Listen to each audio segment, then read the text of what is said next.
उसी को चकबंदी के आधार पे लिया जा रहा है और जो वहां पे कब्जेदार बैठे थे उनका शेयर के जो है चकबंदी में उसी हिसाब से उनका शेयर डिसाइड किया जा रहा है।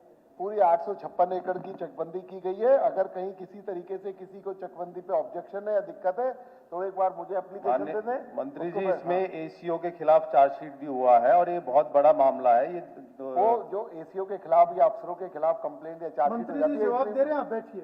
इतने बड़े उसके अंदर कोई ना कोई दिक्कतें आ जाती है तो लोग उसमें जो गलती है उसको दुरुस्त करने का काम भी सरकार ने किया ना, चार्जशीट करने का काम भी सरकार ने किया। अगर कहीं कोई गलती होगी, आपकी कोई किसी तरीके की दिक्कत है, अगर आपके संज्ञान में आई आप दे दीजिए, उसका अमेंडमेंट करा। ठीक। श्री हरिंदर सिंह सर, पर्सन संख्या 44।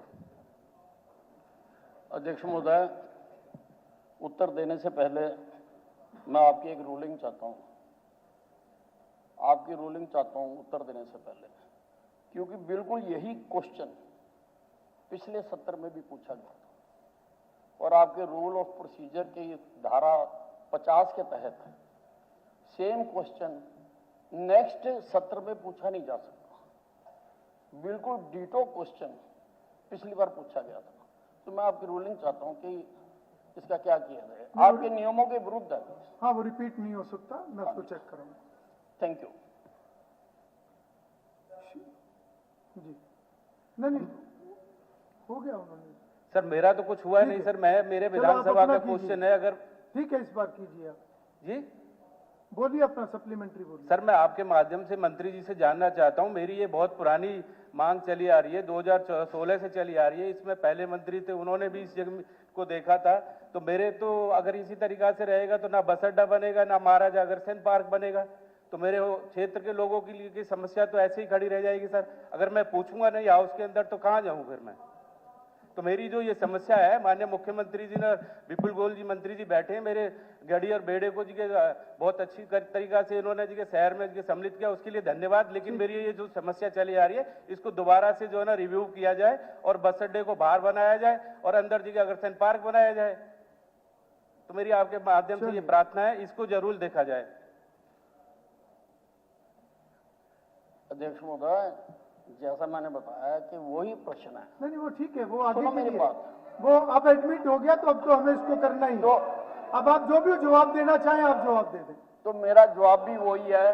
सुनिए एक मिनट, सुनिए एक मिनट। आप लोग, आप नहीं बोलेंगे? सुनो आप नहीं बोलेंगे सर।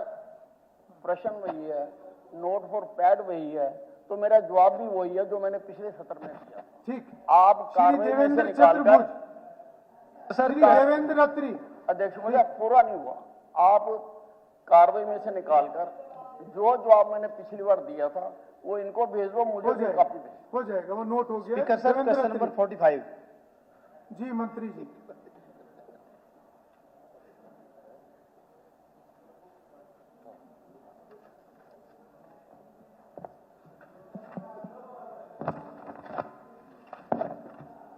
अध्यक्ष जी, ये क्या उचाना विधानसभा क्षेत्र के लाल चौक स्थित दुकानों का पंजीकरण उनके संबंधित दुकानदारों के नाम पर कराने के लिए स्वामित्व योजना के अंतर्गत सरकार द्वारा कार्रवाई की जा रही है? तो अध्यक्ष जी, हाँ, कार्रवाई की जा रही है। वहां पर टोटल 21 दुकानें हैं, जिसमें से 2 दुकानदारों ने अप्लाई किया और 2 दुकानदारों का जो है स्वामित्व हस्तांतरण हेतु आवेदन प्राप्त हुआ है। दोनों किराएदारों का जो निपटान है 1 महीने के अंदर उनकी एप्लीकेशन का कर दिया जाएगा। बाकी 21 दुकानें 1900 ने अभी तक अप्लाई नहीं किया वहां पर। Thank you speaker sir. Speaker sir, मैं आपके माध्यम से मंत्री जी से निवेदन करता हूं कि जल्द से जल्द इन आवेदनों का निपटान करके और इनको दुकानदारों के नाम। चिंता जायज है, 19 लोगों को कहो आवेदन तो करें। जी जी, सरकार तो निर्णय तब लेगी। Thank you. आवेदन करवाइए। इसमें ना जी 2023 से वो 2 दुकानदारों ने तो 2023 से किया हुआ है। इसका 1 महीने के अंदर निपटान। Thank you. Shri Jassi Petwar. Question number 46 जी। मंत्री जी।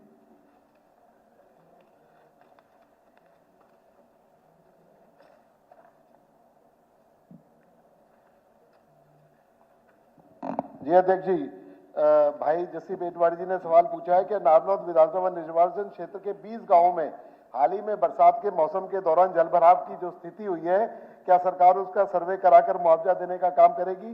तो मैं उसका जवाब देना चाहता हूं। श्रीमान जी, उपमंडल के 18 गांवों के प्रभावित किसानों को भारी वर्षा जलभराव के कारण खरीफ फसल 2025 में जो नुकसान हुए हैं उनको 31/8/2025 को पोर्टल खोल दिया गया है और 18 गांव बासपुर, अकबरपुर, बास बादशाहपुर, बास खुर्द बिजान, बास आजम शाहपुर, खरबला, पाली, पेटवाड़, नीसर, बड़ाला, सिंगवा खास, मदनहेड़ी, पूठी समेन, बड़ छप्पर, मोहला, भकलाना, उगलाना, धर्मखेड़ी, 18 घुसकनी, ये 18 गांव हैं। टोटल इनका जो है पोर्टल खोल दिया गया है, जो लोगों को इसे सर्वे कराया जा रहा है और 15 सितंबर के बाद इसका सत्यापन करने के लिए सरकार की जो है, अक्सर 15 सितंबर के बाद इसका सत्यापन होता है, जो होगा उनका मुआवजा दिया जाएगा। अध्यक्ष महोदय, माननीय मंत्री जी ने जो जवाब दिया उसी पे कई सवाल खड़े होते हैं। एक तो मैं माननीय मंत्री जी से कहूंगा कि इसमें कुछ गांव छूट गए हैं और मैंने जो सरकार को जो ज्ञापन सौंपा था उसमें उनकी पूरी डिटेल्स भी है, वो भी ऐड करें। दूसरा, अध्यक्ष महोदय, जिस पोर्टल की बात कर रहे हैं, मैं माननीय मंत्री जी को आपके माध्यम से बताना चाहता हूं। कल भी एक सवाल इस सदन में पोर्टल को लेके उठा था, पोर्टल की विश्वसनीयता को लेके उठा था। ये देखिए अध्यक्ष महोदय, मैं चाहूंगा कि आप इसको जरूर पढ़ें। फसलें जल भराव से खराब, ई क्षति पोर्टल पर ऑप्शन केवल आग का, यानी फसलें तो हमारी जलमग्न हुई है और आपका जो पोर्टल है वो कह रहा है कि भाई हम तो केवल आग का नुकसान ले सकते हैं। ये आपके पोर्टल की एक मिनट जी, मुझे पूरा बोलने दीजिए। ये आपके पोर्टल की विश्वसनीयता है। दूसरा, अध्यक्ष महोदय, आप अपना सवाल रखो, अखबार की कटिंग से सवाल इसी पोर्टल पे बोल रहा हूं जी, सवाल पूछो। यही तो मेरा सवाल है जी कि हाँ, आप तो सरकार सवाल कैसे पूछो मुआवजा जिसका देगी? जवाब दे सके। जी बिल्कुल, मुझे भाषण नहीं, मैं बोल रहा हूं जी, यही तो मेरा सवाल है कि सरकार किस तरीके से किसान को मुआवजा देगी। जी मंत्री जी, ये जो अखबार की कटिंग है, कोई ऑथेंटिक कटिंग नहीं है, पता नहीं विधायक जी किसकी कटिंग दिखा रहे हैं, लेकिन मैं ऑन द फ्लोर एक जिम्मेवाराना तरीके से बताना चाहता हूं। पोर्टल को अभी चेक कर ले, पोर्टल के ऊपर जल भराव की स्थिति का और किसानों ने उसके ऊपर अप्लाई किया हुआ है, वो भी दिखा देंगे। और आज ही नहीं कर दिया, कई दिन पहले किया होगा, जो आज उस पर दिखाया जा रहा है। और जो ये पोर्टल की बात कर रहे हैं, पोर्टल की सत्यता पर किसी भी चीज में ह्यूमन एरर भी आता है, मैकेनिकल एरर भी आता है, वो तो ठीक है, लेकिन उसको डिस्कार्ड कर देना ये जिम्मेदाराना बयान नहीं है। इसको जरा सोच समझ के रिकॉर्ड किया जाए। ये दैनिक भास्कर अखबार है जी, इस पे मुकदमा करो, गलत जानकारी अगर ये दे रहा है तो। आप दूसरा अपना प्रश्न करो।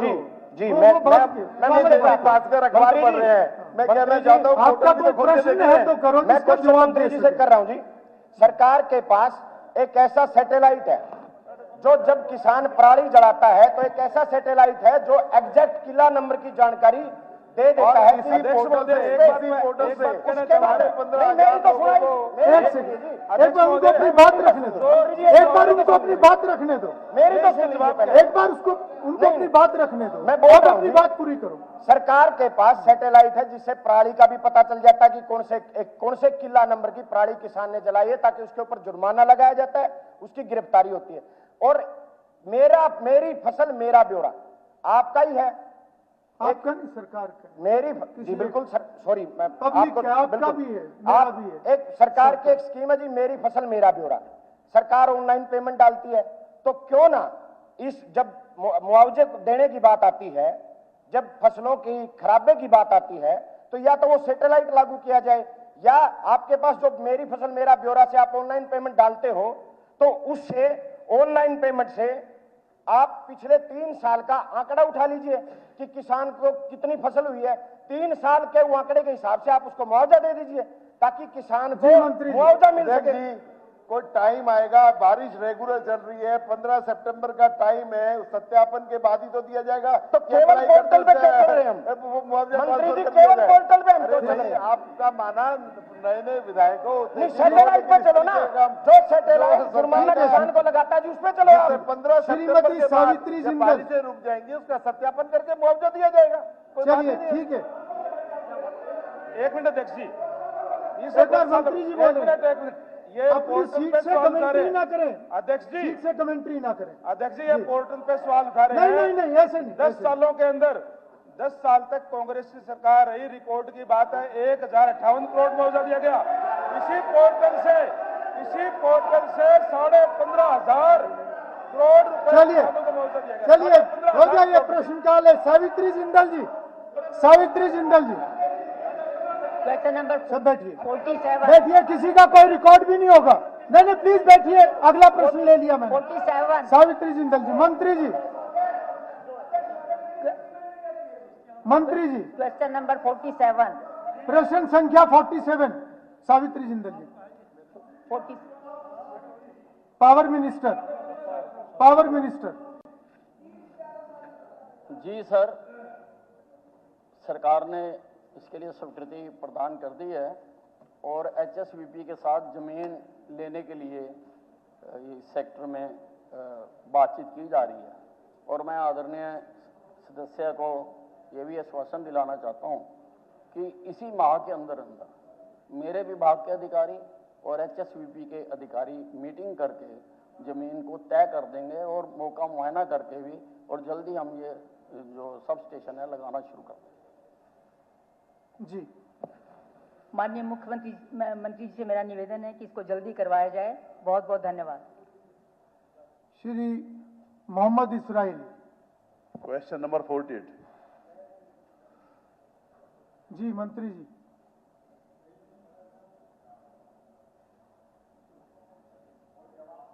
ठीक है ठीक है, दोबारा इसको कर लेंगे, दोबारा कर लेंगे। श्री राजवीर फरटिया, इसको दोबारा टेकअप कर लेंगे। नहीं नहीं, कोई बात, दोबारा कर लेंगे इसको। श्री राजवीर फरटिया, जवाब सभा पटल पे रख दिया गया। मैं ही दे देता हूँ मैं ही दे देता नहीं, कौन से प्रश्न का दे रहे हैं आप? ये इजराइल मोहम्मद। ठीक है, राजवीर जी आप दोबारा ले लीजिए। जी सीएम साहब। मान्य अध्यक्ष जी, हाँ श्रीमान जी, राजकीय माध्यमिक विद्यालय सापन की मालुका एवं राजकीय कन्या माध्यमिक विद्यालय स्वामिका के स्तरोन्नति के 3 मामले सरकार के समक्ष विचाराधीन है। अध्यक्ष महोदय जी, पहले भी हमारे 11 स्कूल अपग्रेड किए, लेकिन अभी तक उसमें कोई भी क्लास शुरू नहीं हुई है। अगर इसी तरह से ये स्कूल अपग्रेड होते रहे तो बच्चों की पढ़ाई का क्या होगा? पिछले 11 स्कूल मेरे पास ये लिस्ट है, इन स्कूलों में जो आपने अपग्रेड किए हैं, इन स्कूलों में अभी तक कोई क्लास नहीं है, कोई टीचर नहीं है। इसलिए आज हतीन में 389 पोस्ट वैकेंट पड़ी है। अपग्रेड स्कूल करने का तो काम आप कर रहे हैं, लेकिन स्कूल में टीचर का प्रबंध भी किया जाए, बिल्डिंग का इंतजाम भी किया जाए और क्लास लगाई जाए। ये क्लास अब तक क्यों न लगी, और ये आपके 11 स्कूल अभी तक मुख्यमंत्री महोदय जी क्यों शुरू नहीं हुए अभी तक? माननीय अध्यक्ष जी, जो